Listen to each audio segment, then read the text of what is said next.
Fever 104 FM आप सुन रहे हैं। स्तुति's बुक क्लब में स्वागत है आपका। स्तुति तो यहाँ पर है, किताब भी यहाँ पर है और किताब लिखने वाले भी। So I am holding a copy of Kalam Zinda रहेगा। इसे लिखा है आलोक यादव जी ने, जिन्हें इस वक्त आप स्क्रीन पे देख सकते हैं, और अगर आप रेडियो पे सुन रहे हैं तो अभी कुछ ही क्षणों में इनकी आवाज आप तक पहुंचेगी। बहुत बहुत स्वागत है आपका सर। थैंक यू, धन्यवाद। अच्छा, सबसे खास बात इनकी किताब के बारे में बोलने से पहले मैं ये बोलूंगी कि हम सबको लगता है ना कि अब बहुत काम है, बहुत स्ट्रेस है, और हम भाई वो जो करना चाहते हैं उसके लिए वक्त नहीं निकाल पा रहे। सर यहाँ पे एज अ पीएफ कमिश्नर और साथ में आप गजल लिख रहे हैं, आप लेखक हैं, राइटर हैं। ये आप मतलब आपके भी तो दिन में 24 घंटे होते होंगे, ये कैसे आपने पॉसिबल किया? देखिए, 24 घंटे तो सभी के पास होते हैं। जो प्रधानमंत्री जी हैं उनके पास भी 24 घंटे हैं, तो वो बहुत सारा काम करते हैं। ये आपकी रुचि पे डिपेंड करता है और आप क्या करना चाहते हैं, आपकी इच्छा क्या है करने की, उस पे डिपेंड करता है। आप जो चाहते हैं कर लेते हैं। कुछ लोगों को शौक होता है कि वो क्लब चले जाते हैं, कुछ लोगों को शौक होता है कि दोस्तों के साथ घूमने चले जाते हैं। सबको वक्त मिलता है उतना ही, तो मैं अपना वक्त इसमें देता हूँ। बहुत खूब। अच्छा सर, कलम जिंदा रहेगा, सबसे पहले जो सवाल, अच्छा आप में से जितनों ने अभी ये नहीं पढ़ी है, प्लीज आप खरीदें, आप ऑनलाइन ऑर्डर कर सकते हैं या अपने नजदीकी बुक स्टॉप पे जाके आप इसे ले सकते हैं। एक तो नाम के पीछे की कहानी क्या है, कलम जिंदा रहेगा? देखिए, एक मेरा शेर है एक गजल का कि नई नस्लों के हाथों में भी ताबिंदा रहेगा। ताबिंदा मतलब चमकदार। नई नस्लों के हाथों में भी ताबिंदा रहेगा, मैं मिल जाऊंगा मिट्टी में, कलम जिंदा रहेगा। तो मेरे बाद जो है, मेरी शिनाख्त जो है वो मेरी कलम से होगी, और जो मैं लिख जाऊंगा, जो मैं आपके बीच छोड़ जाऊंगा, उससे मैं जाना जाऊंगा। एब्सोल्युटली, एक बहुत बड़ी बात कही आपने सर। वी एनीवे से कि एक आर्टिस्ट हमारे साथ अपने आर्ट के जरिए ही रहते हैं, जिंदा रहते हैं, और आपने अपनी कला, अपनी कलम का इस्तेमाल किया है अलग अलग तरीके के सब्जेक्ट्स पर लिखकर। सो सबसे पहले तो इंस्पिरेशन कहाँ से मिलती है, कैसे? Because I am just trying to understand, और जो लोग हमें देख रहे हैं या सुन रहे हैं, एक बहुत ही स्ट्रेसफुल प्रोफेशनल लाइफ है आपकी, जहाँ पे बहुत सारी चीजों पे आपको नजर रखनी पड़ती है, और उसके बाद ये कैसे पॉसिबल है? देखिए, गजल की शुरुआत मेरी जो हुई, इनफैक्ट पोएट्री की जो शुरुआत हुई वो तो स्कूल के समय से हुई। जब मैं स्कूल में पढ़ता था। उसके बाद यूनिवर्सिटी में जब मैं पढ़ने गया तो वहाँ पे पोएट्री के साथ साथ कहानियां और लेख लिखना भी शुरू किया। आकाशवाणी से जुड़ा मैं। उन दिनों आकाशवाणी ही एकमात्र रेडियो चैनल होता था। लखनऊ आकाशवाणी, फिर इलाहाबाद आकाशवाणी, बहुत सारी मैगजीन्स, उन सब में लिखना पढ़ना जारी रहा। 1993 के बाद मैंने कुछ नहीं लिखा 20 साल तक, लेकिन जो अंदर जो जज्बा होता है वो कभी ना कभी बाहर निकल के आता है। और आपके अंदर अगर जो सलाहियत है, खासतौर से जो एज ए आर्टिस्ट है, एज ए लिटरेटर है, तो वो कभी मरती नहीं है। बस एहसासात की बात है कि कब आप के एहसासात जागेंगे और कब आप फिर से लिखना शुरू कर देंगे। तो 2013 में फिर से मैंने ये शुरू किया, तो वो अचानक अपने आप शुरू हुआ। और गजल से एक मेरा जुड़ाव था सुनने और पढ़ने का। उसका जो स्ट्रक्चर है, उसका जो फन है, वो मुझे नहीं आता था, और मैं चाहता था कि मैं उसको सीखूं। तो मैं बरेली पोस्टेड था 2013 में, तो मैंने कोशिश की कि कोई उस्ताद मिले, और वहाँ मुझे एक उस्ताद मिले जिन्होंने मुझे गजल का जो फनी तकाजा है, फन है, वो सब सिखाया। जो बहर है, रदीफ है, काफिया है, बहुत सारी चीजें। सर, जो एक सबसे स्ट्राइकिंग क्वालिटी मुझे नजर आई वो थी कि एक एक एक तरीके से जो जिसे हम हिंदुस्तानी तहजीब बोलते हैं, गंगा जमनी तहजीब जो है, हिंदी और उर्दू का एक बहुत ही अच्छा मिश्रण वो इसमें नजर आता है, और आपकी जो अभिव्यक्ति है वो और खिल के बाहर आती है। बहुत सारे लोग ऐसा नहीं कर पाते, but you know whether it's the pronunciation या लिखना, हिंदी और उर्दू दोनों पे आपकी कमांड है, ये कैसे हुआ? देखिए, हिंदी तो मेरी मातृभाषा है ही जी, और हम हिंदी के बीच ही पले बड़े, हिंदी संस्कृति के बीच में पले बड़े। उर्दू से एक लगाव था जब मैं रेडियो सुनता था। अच्छा। उस जमाने में तो जो चाहे वो फिल्मी गाने हो या ड्रामा हो, उस पर सुना करता था, तो मुझे एक अजीब सा लगाव महसूस हुआ और वहां से मैंने वोकैबुलरी सीखी रेडियो से। इसके अलावा जो और भी जो माध्यम थे, जो लिखने पढ़ने वाले किताबें मैगजीन थी, उनसे मैंने कलेक्ट किया। उसके बाद फिर मैंने बाकायदा उर्दू का एक कोर्स भी किया। मैं इलाहाबाद यूनिवर्सिटी में पढ़ता था, तो उस समय मैंने उर्दू सर्टिफिकेट कोर्स भी किया वहां से। और 2013 में जब मैंने लिखना शुरू किया दोबारा फिर से, तो फिर मैंने एक उस्ताद बनाए उर्दू सीखने के लिए, टीचर रखे। क्या और बात। फिर मैंने सीखना शुरू किया, तो मैंने स्क्रिप्ट भी दोबारा, क्योंकि इलाहाबाद में तो मैंने सीखा था 88-89 में, राइट, और वहाँ एग्जाम भी दिया था, बाकायदा सर्टिफिकेट भी मिला था मुझे। लेकिन कोई भी चीज आप इस्तेमाल नहीं करेंगे तो भूल जाएंगे। वैसे ही मेरे साथ हुआ कि धीरे धीरे मैं भूलता गया, इसलिए दोबारा सीखना पड़ा। और दोबारा सीख के फिर मैं अब लगातार जुड़ा हूँ उस जबान से। तो मुझे उर्दू की स्क्रिप्ट आती है, उर्दू भी आती है, और हिंदी भी आती है, और अपनी संस्कृत से जुड़ी हुई चीजें भी आती हैं। तो मेरा इसीलिए मेरी गजलों में आपको वो सब चीजों का एक मिश्रण मिलेगा। जी जी जी, which is what makes it so unique. मैं अभी जितनी देर आपसे बात की और आपकी ये बातें सुनी है, कहीं पे जो आपके विचार हैं, जो आपके इमोशंस हैं, जो आप बयां करना चाहते हैं, लैंग्वेज एक तरीके से औजार है आपका। जैसे आपने बोला कि मैंने उर्दू सीखी, वो आपने वो कोशिश की कि आप सीरियसली उस लैंग्वेज पे कमांड हासिल कर पाए, या गजल कैसे लिखें, आपने जैसे बोला। सर, शुरुआत कहाँ से हुई? I mean we'd love to know कि आप बचपन से आपका रुझान था लिटरेचर की तरफ, वर्ड्स आपको अट्रैक्ट करते थे, बिकॉज इतनी शिद्दत से जब ऑलरेडी आपकी एक फ्लरिशिंग प्रोफेशनल करियर है, तो वो वक्त निकालना और वो मेहनत करना किसी चीज पे कमांड हासिल करने के लिए, I think we all can learn from that. देखिए, जो आर्ट है वो हमेशा जो गॉड गिफ्टेड होती है, मेरा ये मानना है। चाहे वो डांस हो, चाहे म्यूजिक हो, चाहे आपका गाने का हो, चाहे कुछ बजाने का हो या लिखने का हो, जो आर्ट है वो गॉड गिफ्टेड होती है। उसको आप केवल तराश सकते हैं, संवार सकते हैं। तो मैंने कुछ भी नहीं किया।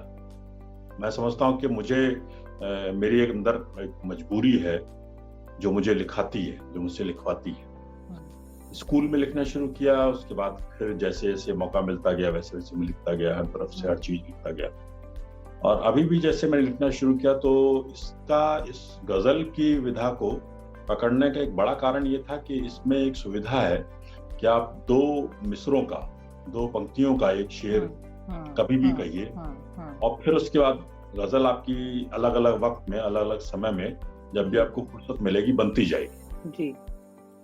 तो इसमें ऐसा कुछ नहीं है कि मुझे बैठ के पूरी रात लिखना है, एक आर्टिकल लिखना है, वैसी इसमें मजबूरी नहीं है। और जिस तरह की मेरी व्यस्तताएं हैं, उनमें मुझे ये विधा ही सबसे ज्यादा सूट भी करती है अपने आप को एक्सप्रेस करने के लिए। मैंने एक 2014 में एक बुक एडिट की थी। उसमें हमारे जैसे और तमाम ब्यूरोक्रेट्स थे, उनकी गजलें थी। उसका टाइटल मैंने रखा इस्तराब। इस्तराब का मतलब होता है बेचैनी जी, जी। मुझे लगा था कि, अभी भी लगता है, लगा था क्या कि किसी से भी पोइट्री तभी होती जब उसके अंदर बेचैनी होती है जी। तो उसका इस्तराब उसे लिखने के लिए मजबूर करता है।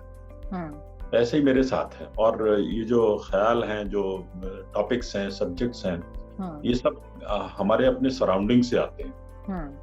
जो दो तरह से चीजें होती हैं। एक तो मैं जो भुगत रहा हूँ, जो मैं भुगतता हूँ, जो महसूस करता हूँ सीधे सीधे, उसको मैं चकबीती बना के पेश करूँ जी। और दूसरा जो मैं दूसरों को देखता हूँ भोगते हुए, उसको मैं महसूस करके फिर लिखता हूँ। तो हर तरह के विषय होते हैं, हर तरह के वसीले होते हैं लिखने के।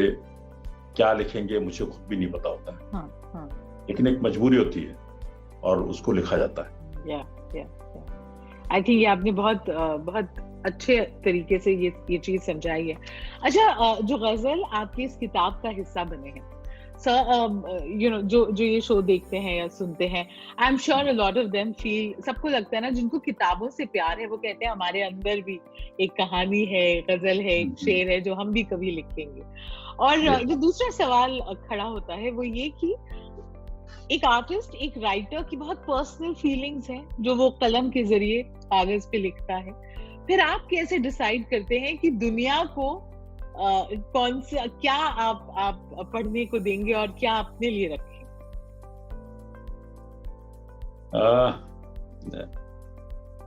इसके पीछे एक यही तरीका होता है कि जो बहुत ही निजी चीजें होती हैं, जो बहुत निजी अनुभूतियां होती हैं, उनको हम अपने तक ही रखते हैं।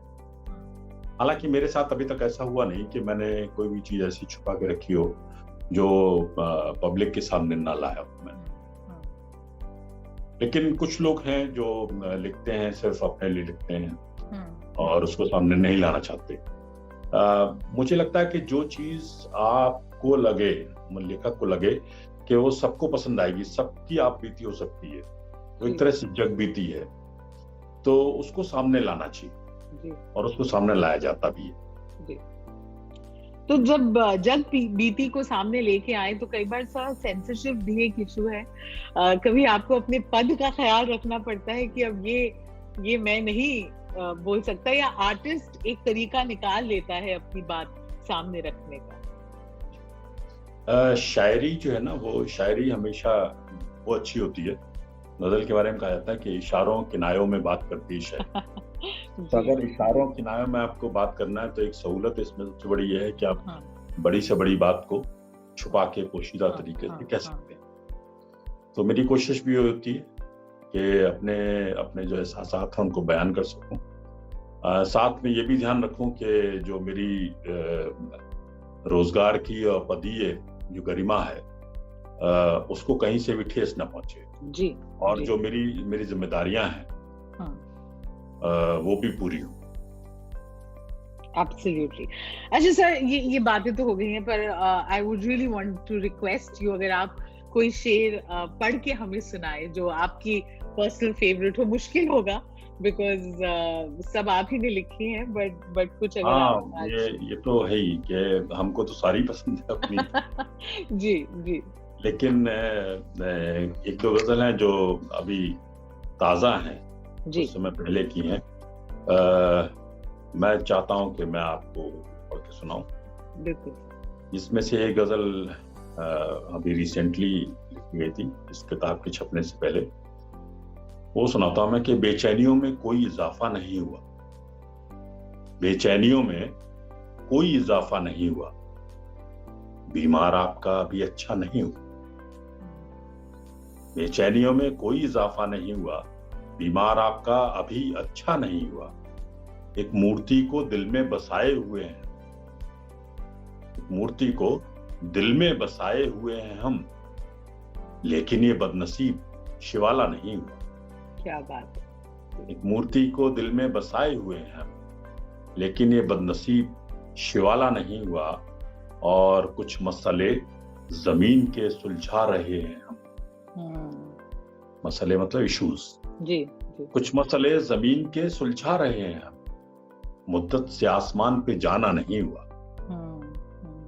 कुछ मसले जमीन के सुलझा रहे हैं हम, मुद्दत से आसमान पे जाना नहीं हुआ। और काली सियाह रात की मजबूरियां न पूछ, काली सियाह रात की मजबूरियां न पूछ, बीमार जुगनुओं से उजाला नहीं हुआ। बहुत खूब जी। काली स्याह रात की मजबूरियां ना पूछ, बीमार जुगनुओं से उजाला नहीं हुआ, और दिल तोड़ कर भी तू मेरे दिल से गया नहीं। दिल तोड़ कर भी तू मेरे दिल से गया नहीं, कुछ फायदे का ये तेरे सौदा नहीं हुआ। क्या बात है। दिल तोड़ कर भी तू मेरे दिल से गया नहीं, कुछ फायदे का ये तेरे सौदा नहीं हुआ।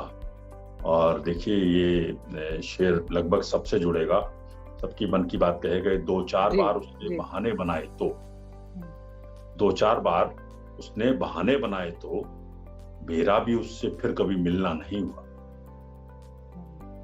2-4 बार उसने बहाने बनाए तो मेरा भी उससे फिर कभी मिलना नहीं हुआ। और दिल में अलाव जलता रहा मेरे रात भर, दिल में अलाव जलता रहा मेरे रात भर, रोशन किसी ख्याल का चेहरा नहीं हुआ। क्या बात। दिल में अलाव जलता रहा मेरे रात भर, रोशन किसी ख्याल का चेहरा नहीं हुआ। और ये शेर है कि उसने कहा तो था कि न जाएगा छोड़कर, उसने कहा तो था कि न जाएगा छोड़कर, लेकिन वफा फिर उससे ये वादा नहीं हुआ। क्या बात है। और ये आज के माहौल पर एक शेर है कि सब मुब्तला थे ऐसे गमे रोजगार में, सब मुब्तला थे ऐसे गमे रोजगार में, टूटे जो दिल तो कोई तमाशा नहीं। आजकल हम सब लोग फिक्र में मशगूल हैं और दिल टूट जाते हैं, फिर हम आगे मूव ऑन। बहुत खूब सर। जैसे आपने बोला कि जो लोग सुन रहे हैं, कई बार यही हम कहते हैं कि जो शायर हैं, जो लिखते हैं, वो हमारे दिल की बात हमसे बेहतर बयां कर जाते हैं, और फिर उनकी कही हुई बात लगता है कि अरे यही तो हम बोलना चाहते थे। आपने ऑफ कोर्स जिस तरीके से बोला कि आपको लिखना पसंद है और इसके लिए आप वक्त निकालते हैं, अभी भी आप लिख ही रहे होंगे सर, तो आपकी नेक्स्ट किताब की तैयारी भी चल रही है?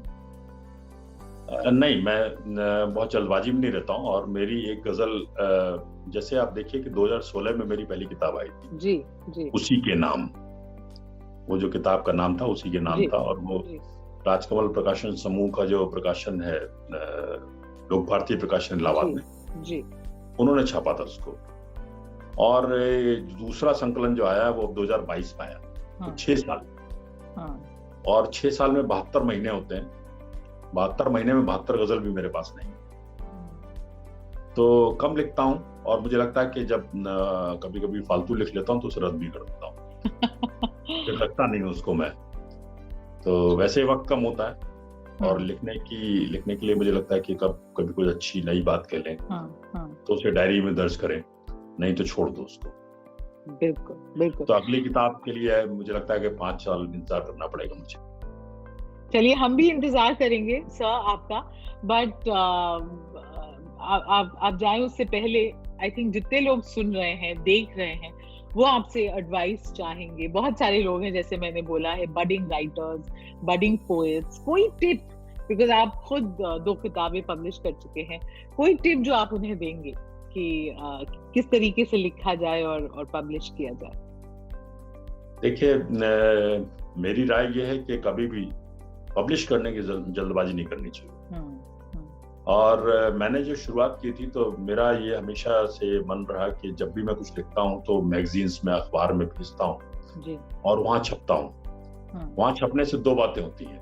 एक तो ये बात होती है कि आपकी टेस्टिंग हो जाती है कि अगर आपने अच्छा लिखा तो संपादक जी को पसंद आ गया तो उन्होंने छाप दिया, इसका मतलब कुछ तो ठीक आपने लिखा है। और दूसरी बात ये है कि आपको लोग जानने लगते हैं, आपके नाम से वाकिफ हो जाता है कि हाँ, इनको मैंने कहीं तो पढ़ा है। जब मेरी किताब आप देखेंगे तो मुझे उनको, जिन्होंने मैगजीन्स में पढ़ा होगा, अखबार पढ़ा होगा, तो उनको लगेगा हाँ, नाम तो जाना पहचाना सा है। तो एक बार किताब उठा के वो देखेगा। लेकिन अनजान आदमी की किताब उठाने से पहले आदमी कई बार सोचता है, क्योंकि किताबों की तो भरमार है, किताब तो बहुत सारी है।